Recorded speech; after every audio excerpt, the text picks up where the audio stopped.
BFM Business, BFM Crypto, la chronique. Bon, c'est même scénario sur les cryptos de Kersulek que sur les marchés. On a une première semaine un peu hésitante. Le symbole, évidemment, c'est le Bitcoin qui n'arrive pas à réaccrocher les 45 000 $.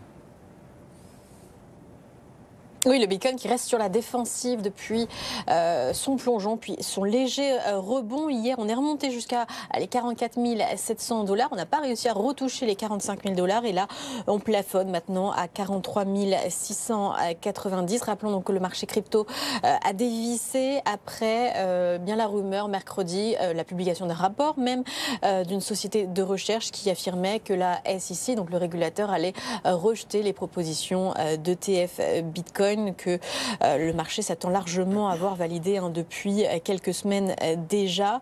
Cependant, depuis hier, plusieurs analystes ont monté au créneau pour défendre justement et relativiser ce rapport. L'Ethereum, lui, vaut 2240 $ ce matin. Bon, on verra quel sera l'avenir des cryptos cette année. En tout cas, ce qui est sûr, Aude, c'est que les États commencent quand même à se constituer des stocks de cryptos, à commencer par les États-Unis. Oui, au fil du temps, c'est une petite cagnotte qui se construit pour les États-Unis, plus de 8,5 milliards de dollars selon Blockworks. Alors au fil de la hausse du Bitcoin, c'est vrai, et des saisies aussi parce que c'est comme ça que le gouvernement américain se fournit en crypto. Il n'en achète pas directement sur les marchés.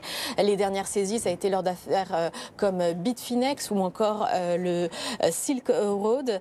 Les États-Unis détiendraient donc 194 250 Bitcoin. Alors, est-ce que le gouvernement américain est-il pour autant un bon vendeur au bon moment de ces Bitcoins? Là, pas tellement, parce que sur les 400 000 qu'il aurait saisis depuis 2014, donc il en aurait vendu environ la moitié, 200 000, pour 366 millions de dollars, alors que ça en vaudrait plus de 8 milliards aujourd'hui. Donc en réalité, non, ils ne vont pas forcément au bon moment.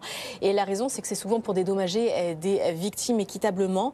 Donc il doit aussi bien partager et rationaliser ses ventes. Alors les États-Unis sont leaders mondiaux dans la détention de crypto-monnaies.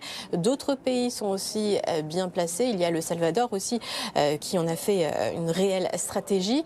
Mais aussi le Bhoutan, le Venezuela. Alors le Bhoutan, c'est parce qu'il mine des bitcoins. Et puis aussi l'Ukraine qui a reçu des donations en bitcoin au début de la guerre et qui ont notamment servi à acheter du matériel militaire.